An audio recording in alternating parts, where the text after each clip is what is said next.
Not one for convention, Imme Ermgassen describes herself as the last person anyone expected to rave about a non-alcoholic drink. And I can attest to that, having known you for a while. Let alone co-found one. With a background in brand and behaviour, you were on our side of the table once upon a time, I remember. She joined Botivo to bring depth, ritual and real craft to a space that's crowded with compromised products, in my opinion, at least. Not your words. This is less about abstinence, I think, and you make a real point about that in your marketing and how you position Botivo. It's about pleasure that's reclaimed, reframed, and then bottled. Correct. We're delighted to have you on the podcast. Thank you very much. Imme, despite that self-description, you are the co-founder of a multi-award winning non-alcoholic aperitivo brand. I know you don't like calling it non-alcoholic. Well, let's get to that in a moment. But talk to us about how it all happened. How did this hedonist become head of a non-alc brand? Exactly. It is quite an unusual story, I think, because I think that's part of what makes Botivo feel so different from day one, is that the kind of story of how it came about was rooted in hedonism, I think. And I think that start point kind of shaped the brand and the liquid and the story. So Sam, my co-founder, had another company which created the brand. Like the drinks were really high net worth, like hedonistic parties, basically. So he did like Kate Moss and Ellie Goulding's, and then he did the royal wedding. The cocktails. Yeah, so he had a business that would like make all the drinks from scratch for these like really high net worth events. And, really? And he was, it was at the time when food was amazing, but drinks weren't at those parties. And he was known for like, making everything from scratch and getting the best quality ingredients. And these very high demanding clients wanted something very rich and hedonistic and like for their non-drinking guests. And that's how Botivo liquid was actually made to serve at those events. So for me it was sort of built for this world of abundance and parties, which is quite interesting. It's funny it's funny the way drinks didn't get the same treatment that culinary did. They still don't. You go to the theatre. It's the founding story, like Fever Tree. I think it's like genius. You're there spending huge amounts of money on alcoholic spirit, and then mixing it with a company, Schweppes, that's been bought by Pepsi and had the lemon optimized out of it. I remember going to a talk with the CEO, who said that he was, I think, working at McKinsey or somewhere like that, or perhaps he knew someone who was working there, and they had gone through a cost-cutting exercise, and they'd eventually just sort of optimized pretty much anything natural out of what's essentially sugar water. I mean, that was like the ultimate. That's 80% of the glass. Yeah, I mean, that was, I think, always for everyone still like the ultimate like marketing campaign. Like, this is 80% of your drink. Make it delicious. So good. It's so good. But also, you're just sitting there thinking, like, how can I not have thought about this? Yeah, I know. Those are the best ones, though, isn't it? When you're like, Like but all of these drinks, you're having like a Diplomatico with Coke. You're like, how can there be not more innovation in the other 80% of the glass? I think part of that is that I think consumers aren't quite as innovative as often we'd want them to be. And I think often with like what you'll do as a brand is you'll do one or two innovative things that are kind of brand equity building and make you really different, but actually the volume comes still from the classics. And I think that's something which, whether it's a mixer, whether it's like popcorn, it still is true.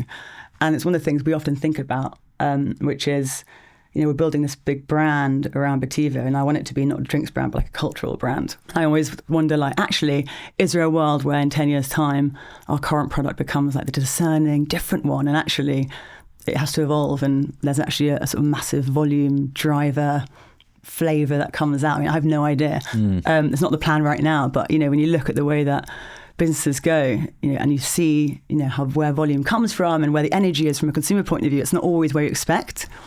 So I think what drives volume and what drives like brand equity are often slightly different things. And I think with like mixes, it's challenging to be really innovative, because at the end of the day, consumers just want a gin and tonic. I wonder how many flavours there are that sort of, what does it take to like train yourself into liking a flavour that feels unnatural? I mean, Coca-Cola did it, but I guess when you pump it full of sugar. Honestly, with Botivo, that is one of our, when we first started out, because we are creating a drink which is not a mimic, right? And I think we've been going sort of 2.5 years, and is that it?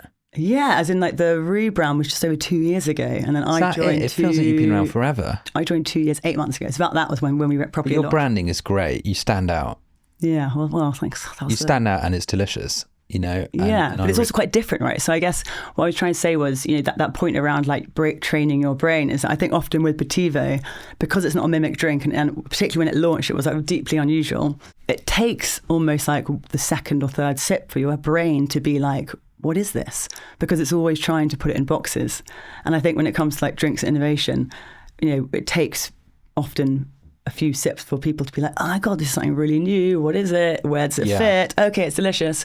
So we'd often get people to taste it 3 times in tastings, because after the first time they were like, what is this? Like, whoa. You've got to position it. It's you mature cider vinegar, don't you? Yeah, I mean, it's very, very tangy and moorish, like apple cider vinegar. I think like there's a few reasons why we use sort of British apple cider vinegar and then like honey as the base, and the mainly flavour, right? So really interestingly, like apple cider vinegar starts its life off as alcohol. So one of the problems with the non-alcoholic spirits is that they won't take on the flavours of botanicals and things when they're water-based. While an apple cider vinegar starts its life off as alcohol, so it has the extraction properties of alcohol. So when you put like botanicals into it, and fresh botanicals, it will actually bring into the molecules, if you like, the flavours of those botanicals in a way that water-based products can't. And so it is kind of moorish and tangy, but also it's just a really complex like vehicle for sort of the mouthfeel and like the extraction properties you get from alcohol. And so, that's sort of the first thing. And I think the second thing is that it doesn't also go off, right? So honey and apple cider vinegar, which are our 2 core products before they're infused with rosemary, thyme, gentian, orange zest, etc. And they're natural preservatives. And that for us was also a really big deal, particularly for Sam, my co-founder, because he's really into sort of unprocessed foods and things. Which I'm not. But you don't have to use preservatives in it. So there's lots of, potassium sorbate and things that are really bad for your gut, and actually were sort of banned in countries and stuff in other products, because without alcohol, liquid wants to go off. But apple cider vinegar and honey are natural preservatives, so we don't have to use any of them, which is a really unique like selling point. And also big for places like the US, I guess, where you don't, often places won't allow that kind of ingredient in. You've said like in the past that you don't think the future should be focused on ABV. Yeah. ABV, is that, And so my question then to you is, would you make alcoholic drinks using Botivo? Definitely. So we definitely would. I mean, that's like, so for context from the beginning, so I spoke a bit how like Sam started Botivo and it came from this hedonistic place. But I think the context of me joining was I tried the liquid before it was sort of the brand it is today, and was just completely blown away by the taste, right? I was just like, what the hell? This is amazing. And I was drinking it like constantly. As I mentioned earlier, and you I have partied in the past, I'm not one of life's like moderators. And I think the idea of me enjoying like a non-alcoholic drink was just so not expected. Yeah. And so when I was drinking the whole time, and I was like, what the hell? If I'm drinking this and I'm the least likely person to drink it, then it's got to be something sort of really massive. And it wasn't about the fact it was non-alcoholic for me at all. It was about the fact that it was delicious and it was so pleasurable to drink. And so the reason why I sort of bring that up was because that's where the whole brand came from. So then I worked with Sam and sort of approached him because I was like a happy part of this, and redid the whole brand, and we launched it just over 2 years ago as the brand you see today. But the main thinking is that it's not a moderation brand, right? It's a pleasure brand, and we talk about that all the time internally and externally. We'll never talk about dry January or Stoptober or sober, because I don't see it as a drink that you drink when you're not drinking. It's a drink that you drink when you just want something really well made and really delicious, and you crave the profile, which sits it in a very different sort of mindset emotionally from other products out there. And so that for me has a natural or an authentic brand extension to an alcoholic product down the line. But equally, if we think about our brand vision, because I think it is relevant, is that it also sits probably quite separately from other non-alcoholic products, because I think often when you see like brand positionings decks, you often see to be the most loved non-alcoholic drink in the world or something. That you get those kind of pithy lines, and our brand vision isn't a line like that. It's actually like a scene, and the scene is that every best dinner party in the world has like a Botivo on the table. Everyone's drinking it, some with, some without alcohol. And it's the brand that brings everyone together, and no one cares if anyone's drinking or not, because they're drinking this aspirational brand that connects them and is inclusive. And so we don't, even though we're non-alcoholic liquid, we're not a non-alcoholic brand. And 1 in 4 of our customers use it with alcohol, right? So I drink it with mezcal, for example, and soda. That's like my go-to drink. And it's a big part of our growth strategy. Do you push that? Do you talk about? We do. So it's increasingly going to be part of our strategy. So, my thinking on that is, and this from also working in this space for years, is if you confuse consumers too early on and you say like, we're this, but we're also that, it becomes like a massive danger zone. So our strategy has been to really sort of first touch, second touch, third touch, be an non-alcoholic drink, but then introduce this idea. And our drinkers aren't moderators, they're pleasure seekers, right? That's who we've targeted. So they pick it up, and now 1 in 4 drink it with alcohol. Would you go so far as to create a diffusion product that is designed to work with alcohol? We already have. Like Botivo does work with alcohol. So now 20% of our trade customers serve it in an alcoholic serve. That's interesting. Because it works amazingly with mezcal, tequila, gin, whiskey. Peaty whiskey holds up to it. And I think it's because it's such an intense flavour that those really strong spirits that normally get kind of drown out other mixes, yes, they have something that holds up against it and that adds like nuanced layers. And so you'd have like a part of whiskey, a part of Botivo, and then soda water. That's like a whiskey highball, which is delicious. Yeah, that's interesting. So it's yeah, quite nice to have that as something that you can substantiate drinks with in your cabinet. Do you think that you might do yourself a disservice by putting yourself in a category that undermines your ability to charge a price premium, perhaps undermines your ability to charge a price premium, right? So for the example mentioned earlier, if something's sitting next to a gin in a supermarket, I place it as a gin. Yeah. You know, non-alcoholic makes me think, well, alcoholic price point. Yeah. But without the but with 0%. And so, would I pay that for elderflower cordial, £25? No, I'd pay £5.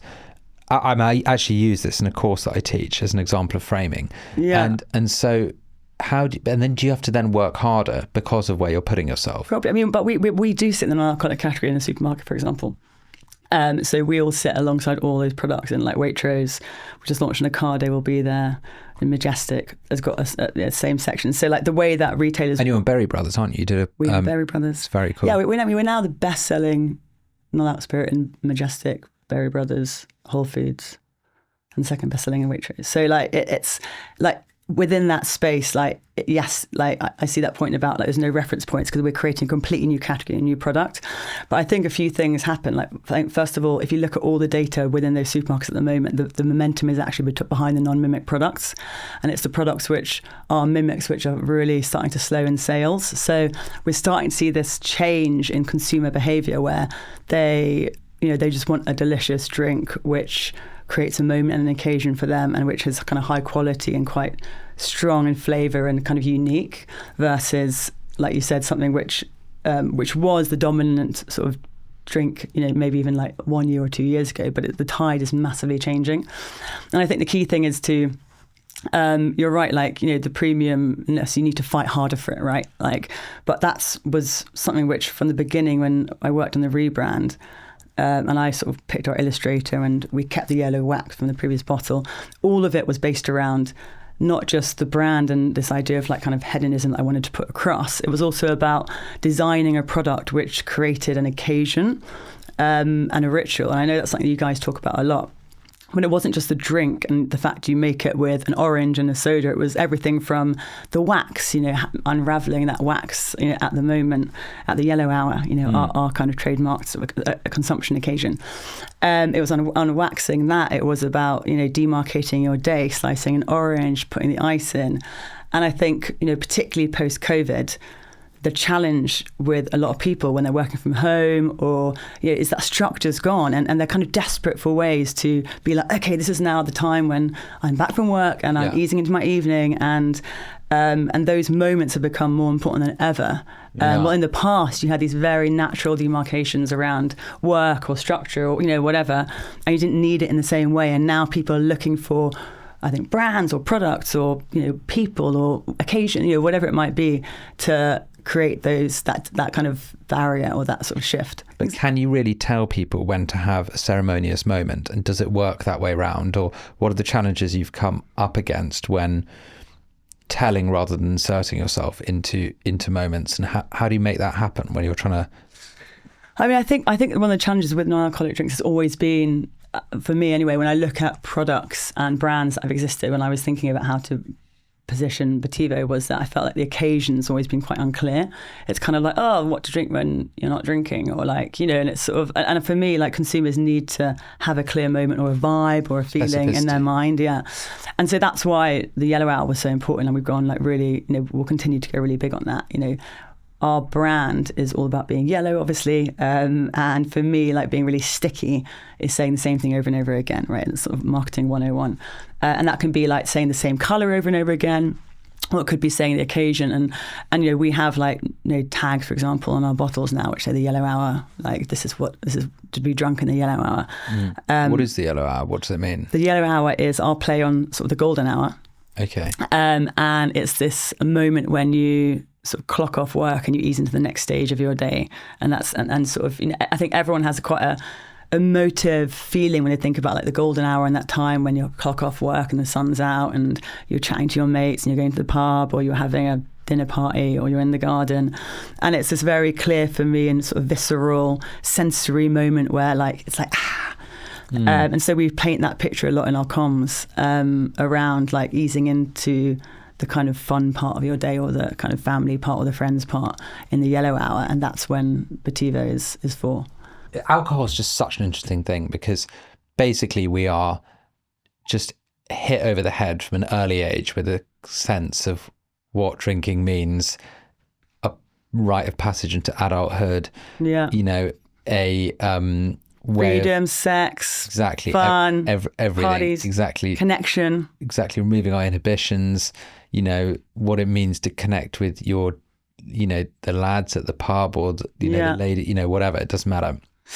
And well, exactly. I think we were taught in culture that was alcohol that did that. And I think what's happening in culture now is that people are realizing it's actually spaces or it's music or it's the vibe that can actually do that. And that's sort of the shift that we're seeing is, you know, before like alcohol was the connector, but now it's experiences around it that are the connector. And I think that's, people are starting to realize that. And I think Lucky Saint's done a really good job at being the pioneer of that kind of thinking.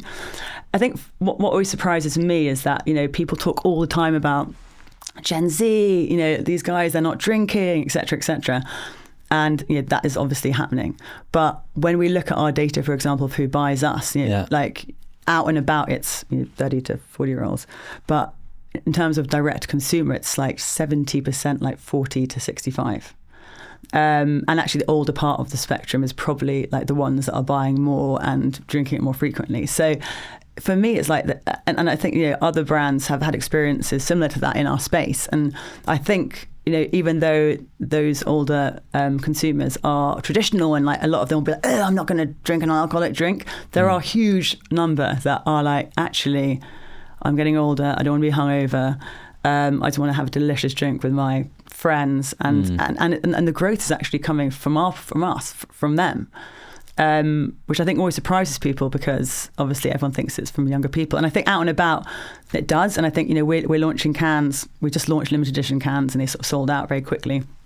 We're launching them in January, a sort of permanent SKU, and the thinking behind that was we know that young people love the brand. So if you look at our Instagram, for example, it's like 75% 20 to 35 that follow it.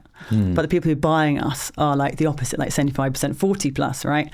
And that's, that's a format thing as well, right? So I don't think when you live in shared houses and you're 30 or 25 or whatever it might be, it's not just a price point thing. It's no one's got drink cabinets. No one's coming back from work and rustling open the soda water. Yeah, you know, like you've gone for an aesthetic that is cultured.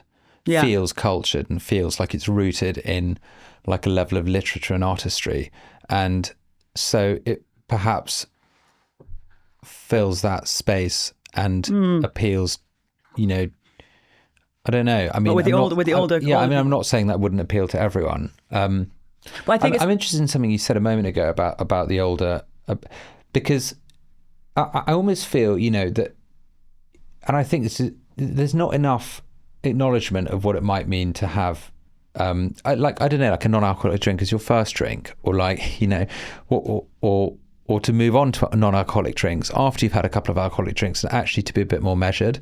Yeah. Because I find personally that the problem with alcohol is you end up on this sort of one-way track where you're not really sure where to go next, especially after a certain age where you don't drink perhaps as endlessly as you might once have when you were younger.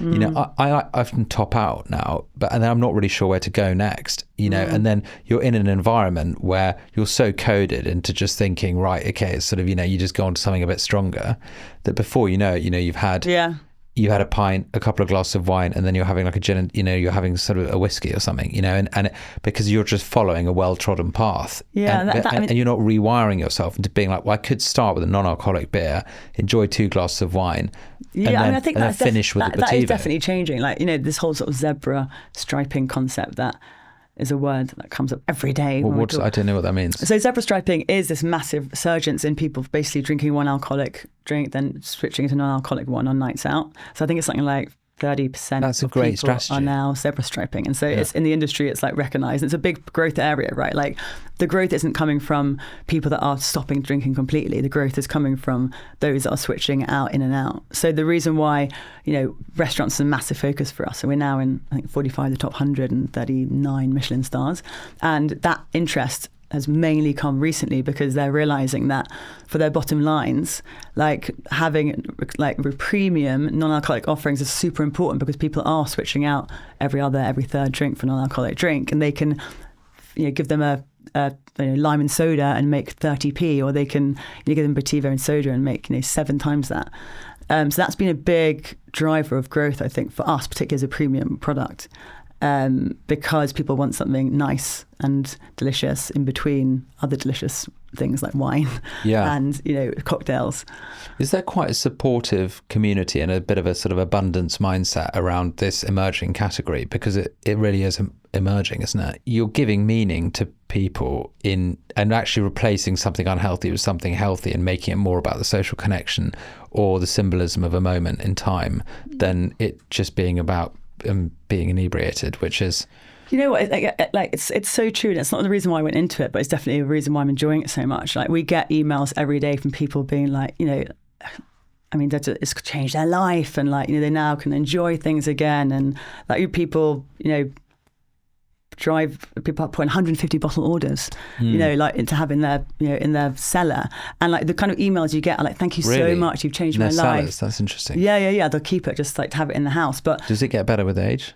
No. They just want to have loads in their house, and you know, and it's just people get really obsessed with it. But I think the emails we get are not something an alcohol brand would ever get, right? Because they're like, thank you so much for finally allowing me to enjoy a moment when I'm not drinking anymore. Like, and it just has such an emotional impact on them. Why do you think no one else has gone for this rebellious spirit rather than this sort of more sanctimonious? You know, people, I think, turn to brands for navigation, don't they? And you buy into things that say something about the decision you've made to those around you, and to some extent to yourself.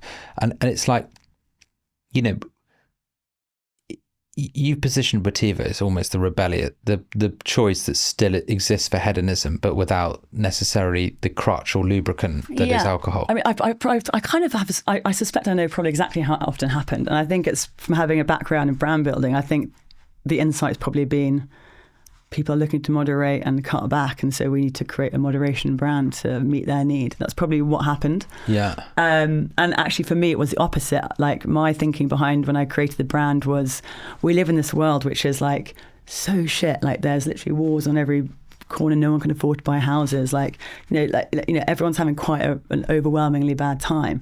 And the last thing that I think people want to hear in that moment in time is, and by the way, you also have to moderate, or like, and by the way, you also can't have the drink that you really want. There's an inverse relationship between economic prosperity and exactly the lipstick effect. How do I live myself out, delight, pleasure, etc. So the insight around Botivo was much more like, the world's really rubbish. Like if you're drinking an alcoholic drink, you've kind of already decided to moderate. So I'm not gonna tell you to do that again, because that's just a bit worthy. I'm actually going to offer you something else, and that's like pleasure, taste, hedonism, etc. And that for me is the tension that makes great brands. Like I just love brands when they are really innate tensions in brand positionings, basically. And our brand positioning is artisanal hedonism, or artisanal hedonists, I should say. And it's the idea of something that's like really well made and crafted and slow, but then has this like energy of like hedonism and pleasure seekingness, which you often don't see together, because often, you know, artisanal brands or products are really serious or really quiet, or sit in that sort Meek. of meek, exactly. And for me, like, when actually I rebranded Botivo, because it existed before, and it was a very meek sort of What did herbal. it look like? It was like a wine bottle, small wine bottle with a hand-drawn herbal drawing on it. And that was exactly my point, which was when I tried the liquid, it was so punchy and extroverted. Yeah. It's like really like hits you around the face. And for me, the best brands have a product and a product that matches the brand and the kind of behavior. And so when I saw this meek bottle and then I saw this really punchy, pleasurable, sexy, like extroverted liquid, I was like, this is a massive mismatch. And so the brand, or the rebrand, which we did, like, was all built around this extroverted product, which I believed it was, and which I also believe is what makes people resonate with it, and also what makes it different. What's the deal with Lanark Farm? What do the other makers do? So actually, Sam sort of discovered it when COVID happened, and Rum Runner, his other business, obviously was events or making drinks for events. So he was like, okay, great, I'm going to take the time to like store all my stuff from this business in this farm, and then I'm going to try and work out how to manufacture the liquid of Botivo before I joined a sort of scale. And so he took over an old milking parlour in this farm, and at the time I think there was like 2 other small kind of cottage industries in it, and it's a guy who owns the farm and just rents out the spaces. And then over time, it's now, I've got like, I think 8 cottage industries on it, and we do farm visits for trade there, and they've kind of spruced it up, and now it's got sort of pavings, and they do like Christmas events there, and like local farmers, like, markets, and it's basically got Crossover Blendery, which is the most delicious craft brewery on there, and they basically ferment fruit in like French barrels for 3 years and then make these like very one-off like craft beers, and they have like a tap room there. And then they've got a gelatery, gelatery, how do you call it? Is that what you call ice cream maker? It's got a bakery, it's got a coffee roaster, it's got a massage person now, which we haven't, experienced yet, but I'd love to. And then it's got a farm shop now. So since like in the last 2.5 years or 3 years, it's now become this sort of destination where we have a unit, and as we grow, we'll knock through and continue to sort of expand into it. But it is like it's a place now, and it's a maker's kind of haven, and that feels really exciting. And it's where we were born, and so it's a big part of our story. So you talk about pleasure, not moderation, and you're reframing this big wellness narrative in many ways that is, I think, an opportunity to reshape. Actually, it's good to stand against something, isn't it? Yeah. Do you find that difficult, navigating what's become quite a culturally loaded space? I think we sort of steered away from it's a really healthy product, Botivo, right? So it's unpasteurized, it's got no preservatives, no flavorings. Our signature service, low calorie, it's served with soda water, and it was very tempting to go down that route in the branding around like let's be a health brand, and that's obviously health sells, and it's like the fastest growing category, and it's the main reason why people like go to non-alcoholic drinks. But I think for me, my vision for the brand is like much bigger than a drink. Like, I think the best brands like play a role in culture, right? And once you start representing like health as opposed to like a feeling or a mindset or a space which could actually be stretched into all these other exciting areas, then I think you're limiting, like, for me, the range of what Botivo could be. And I want people to come for the taste and the pleasure and the experience, and they can stay and keep buying for the health, and they'll discover that once they buy it. But I don't want it to be a health brand. It's healthy though, isn't it? It is, exactly. Is it? I don't know. No, it is. It totally is. And do you like show up at festivals and like, you've got Berry Brothers in one hand, and then what does Botivo look like in a pop-up? Our last, you saw our last invitation was with Ottolenghi, which I saw that, which was sold out in like 6 days. It was amazing. It was such a good flavour. Such a good sort of product. And again, we made it ourselves, worked with Yotam to do it. Can you add it to food? Yeah, you know what, we get asked this, but I'm just trying to stay focused on the... Okay, fine, sorry. As in, I'm like, no one talk about using it in a vinaigrette. It's got apple cider vinegar in it. Let's not go there. We're going to start freaking out customers. But that wouldn't be the right place to position something that's already starts. No, and I think I've seen other people do it, and I'm just like, I'm very much about just. But it'd be good as a marinade or something. Do you know what I mean? If there is actually one chicken, a Botivo chicken. There is actually a restaurant that messaged me being like, we made a delicious sauce with it, and I was like, don't tell anybody. Really? Funny. But yeah, I think it probably would do. But it's good. It's interesting to see you've got this real focus on not confusing the customer. Yeah, I mean, I think it's really important. I think like what you have to keep reminding yourself, and this was a piece of advice that someone gave me actually early on in the Botivo journey, which was, say the same thing over and over again. Obviously, it can be in slightly different ways, but say it again and again, because even when you're bored, out of your mind with saying this one thing, 99% of customers still probably haven't understood it or even heard it. And so it was this idea of, be creative in how you show up consistently, but show up consistently. And I think the biggest danger for brands is when you stand for everything and nothing, or if you try to appeal to all consumers and don't talk to anyone. It's the same pattern. So we have to be really careful if we're trying to do something different to not confuse people. How do you think about price point? What's the link between value and cost? So, I mean, again, I think it links back to the stories, right? Like the price point for Botivo, we are not like ripping people off. Like it's all quality ingredients. How much is it? It's 20 drinks and it's $27.50 for a bottle. So it's £1.20. It's £1.20. But actually, it does, other drinks have more water in them, right? So they're 10 to 13 serves in a bottle with 20. So actually by drink, it's actually probably the best value. But what I mean is that, I think there were early iterations of products which were priced at a really high price point. And I know for a fact the liquid cost like nothing to make, right? Yeah. But Botivo, in this new wave of like true craft products, which is what we're trying to create, and that kind of ABV agnostic sort of new phase is about taking time. It's about using real ingredients. It's about stories. It's about the kind of consumer that loves how things are made and the quality of it, and not just people that are looking to drink something like that's because they're moderating. And I think from the beginning, our consumer is not the moderating consumer. We're not interested in the people that are, well, I mean, obviously we'd love them to drink us, but we're not targeting the really healthy people who are counting calories and like looking at the fat in their food or low fat in their food. We are targeting people who love to travel, who love the way things are made, who invest in quality ingredients. They drink craft beers. They're drinking like whiskies. So it's a very different consumer that we are talking to than a lot of other brands in the space who will talk to sort of those that are trying to cut back and moderate. Those who build a table upon which they enjoy the yellow hour. Those, exactly, who feast on life. Exactly. That's kind of, and that's why the Ottolenghi partnership was so great, because we're both brands that believe in sort of feasting on life. I just have this image of like the Last Supper with like a bottle of Botivo. Yeah, in the middle sort of of smeary sort of food everywhere. Yeah. But like sexy food. So it takes a year to mature is probably the wrong word, but for the apple cider vinegar to reach a point which matches, what like your recipe. What are the challenges as a small brand of managing supply and demand?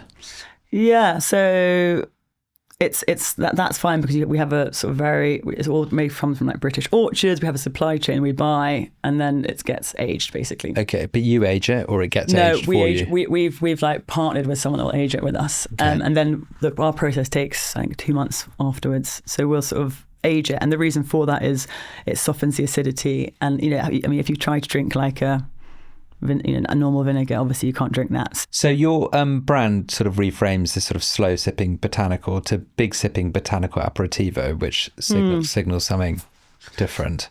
What changed in your understanding of how people want to experience Botivo? So actually the thinking behind that was slightly different, which was when I rebranded Botivo, I basically wanted to create a non-mimic drink. I wanted to create a category of our own. I was trying to work out how to describe it on the bottle, and at the time we actually went back to aperitivo, but it was a non-alcoholic aperitif, I think, when it was on the old brand. And I wanted to relaunch it, but in its own category, so I didn't want to use the language of a mimic drink. So I landed on slow sipping botanicals as the descriptor, and so for the first year, that was what the rebrand was. It was Botivo, slow sipping botanicals, and we launched that. And the idea was to just completely reset it. Well, it was so small that no one knew it before that. But the idea was to launch it in like this new space and with a language which wasn't a non-something. Yeah. And I guess what changed was I realised it did its job, and like it sort of people started seeing it differently. It started growing. But then I realised that going back to that occasion point, is that people wanted to know when it was for and what it was. Yeah. And that became the bigger issue versus like creating a new category.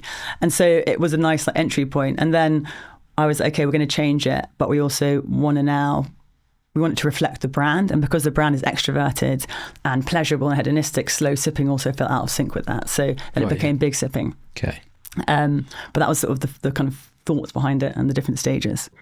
How do you, when you're a small brand and presumably distribution is so important for both exposure and also volume, how do you balance picking those who ultimately will go some way towards contributing towards the perception of how your brand is seen? Yeah, I mean, it's a huge part of our strategy. So I think like what's interesting about the non-alcoholic space is, we all learn sort of when we work in marketing, like we do, you always learn that the first step of marketing is like awareness effectively, right? It's like you need to get people to, hear about your brand. But in the non-alcoholic drink space, there's a stage before that, I believe, which is credibility.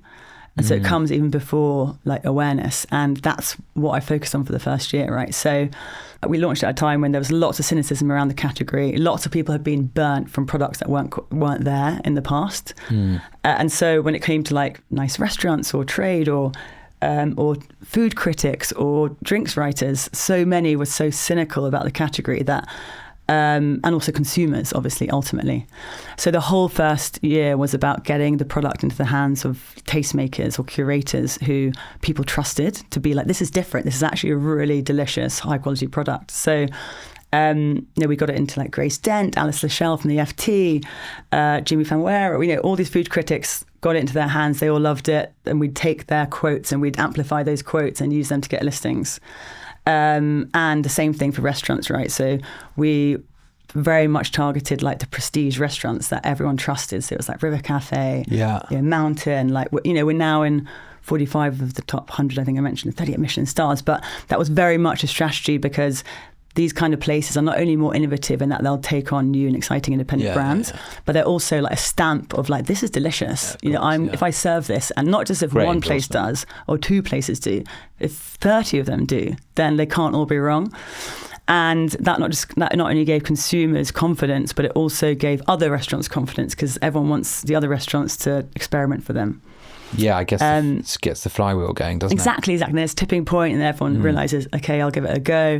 But the whole first year was not about volume, it was about credibility. Yeah. And then it's now about volume. What's your big growth hack? Gosh. I mean, we've gone into like, well, I mean, it's so obvious, but we've gone into retail much more, like national stuff, and that's impacted our sales massively. Like we are very much like a standout on shelf retail product, I've realised. So, but I think if I had to do a growth hack, it's not so much a growth hack, but more, I think getting into the places which are those prestige places that interesting people hang out in. And if you end up even in 10 of them, people think you're much bigger than you are because they see you in those 10 places, and the coolest people will go to those 10 places all the time. And then they'll think you're everywhere, but actually those people are just going to cool places. Yeah. So I think that is probably a big thing, is try and feel bigger than you are, because then buyers will pay attention to you. Yeah. Because they're like, I've seen them everywhere. What's the bit of advice that you might have for someone starting in this industry? And maybe linked to that, what would you do differently? My bit of advice would be to build a brand before you build a liquid. Or do them together. Like if we'd launched Botivo like 10 years ago, I'd be there was nothing. You're a very good moment for it. It was a good moment for it. Things like COVID actually sort of really, I think, compounded actually. Yeah, 100%. Like the timing is really, really good for it. But anyway, on the point of that, I mean, what I would do differently, first of all, is I would understand business better than I did, because I think when you come from the brand marketing world, you're like, surely that's so much of it. Yeah, but if you understood business, you wouldn't have built the brand first, as you just gave us your bit of advice. That's true, but I think it's stuff like the way that drinks works is, I was like, well, we'll just go and get into loads of restaurants. But obviously the way it works is you can't get into restaurants before you're on a wholesaler who that distributes to them. And you can't get into a wholesaler until you've got 30 restaurants. So there's all this like chicken for the egg things I didn't realise. So then we had to rush around trying to get 30 restaurants to say they would list us if we were almost available. LOIs almost. It's so hard. The drinks industry is really complicated, actually. Oh my God, it's so complicated. So that would be my bit of advice. Like, make sure that you talk to people about how it actually works, because it's insanely complicated. Yeah. And And then in terms of what I would do, I would build the brand and the product together because I think that feels authentic. That's a great bit of advice. What would you change about your industry? I mean, I would definitely put a lot more craft into it. I think that is the big kind of elephant in the room, in that I don't know if consumers will respect the category the way they do alcohol or, other categories, unless they can see how it's made or what goes into it and kind of really feel that process and feel like it's transparent.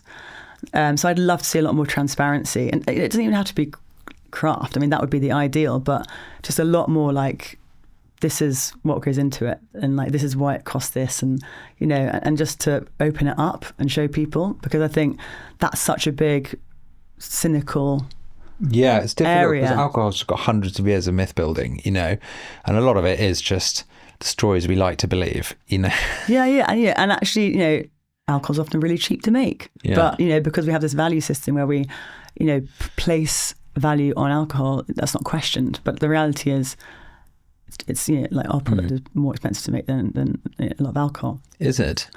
Yeah, because you're using. That's interesting. I didn't know that. Well, because think about it, like we're tax less though. That is tax less, but the product's probably evens out in many ways, because think about, we're using all fresh ingredients. We're sourcing them from like growers. It's taking like a long time to make. But there's not flavorings and essences. There's not like alcohols, which actually are very cheap. Like in that. There's honey, which is like the most expensive ingredient that exists. That's true, especially so it's interesting that the alcohol is where we feel like the money is, but actually alcohol itself isn't always expensive. I mean, it can be extremely cheap. Think about like on its own, it's cheap. What most concerns you about the world that we're leaving your lovely twins? Oh God, this is such a bad time to ask that question, because I've got like low key anxiety about everything at the moment, out of our control. It's just too hard to pin it down. I think for me at the moment, it's just like keep them safe. Yeah. It's gone down to like Maslow's hierarchy of need. Yeah. If you'd asked me 2 months ago, it was like make them independent and like make sure social media doesn't, upset them in the future. But now I'm like, let's just try not to have a war. Yeah. To end the human race. Yeah, exactly. Let's just keep the planet going. And that is something which is very much on my sort of mind sort of every day. Like, was it even responsible to have kids? I don't even know. If you had to give up your job tomorrow, what would do you think you'd do? Well, apart from be a TV presenter, which was my childhood dream. Was it? Yeah, T4. Did you T4 specifically? That was my specific dream. Did you practice on your own in your room? No, I sort of, and the dream was very much like with a hairbrush in the bathroom mirror. But right. But anyway. But now you did practice on your own. Oh, sorry. I thought you meant like, sorry. Yeah. I practice only on my own. Yeah. But no, nowadays, actually, you know what? It's depressing to say, but I would actually go back to my old freelance consulting work. Doing brand consulting. I was doing brand consulting, but I was working across loads of different categories and like doing a lot of like what's going on in the world, what's happening in culture, what's the future of masculinity, what's the future of gender. It was really big. Those are very interesting which are subjects. Super interesting. I think identity and gender are just absolutely fascinating subjects. I was doing exactly that kind of cultural stuff, and I think that really allowed me to like meet loads of people I wouldn't normally meet, have lots of interesting conversations, but also I was a freelance consultant for 7 years. So I was working for like 9 months a year and I was taking 3 months off and traveling. And, that for me is just the perfect balance. Yeah. I mean, I'm like, what was I thinking going away from that? I could be spending way more time with my kids and doing lots of interesting stuff. But obviously once you've got the founder, the bug, you can't go back. But it was kind of ideal, actually. Yeah. What's the most exciting thing for you, Imme, in the next 5 years, other than avoiding the destruction of the human race? I think it's definitely building a company, but building a company culture that I'm really proud of. I think like we've got a really young, like really passionate, really talented team. And, when I was working in an agency, I didn't really love like managing people, actually. It wasn't one of the things that I sort of loved doing. But now we're building a company culture, and I'm really invested in ensuring that the team is really happy and progresses, but also that they have a future beyond like Botivo, and that we're setting them up to do something. So it's become bigger than just Botivo. I actually want to create this supported team of like people that can go out and thrive. Great. Well, on that positive note, It's been a real joy. Thank you so much. Thank you for having me.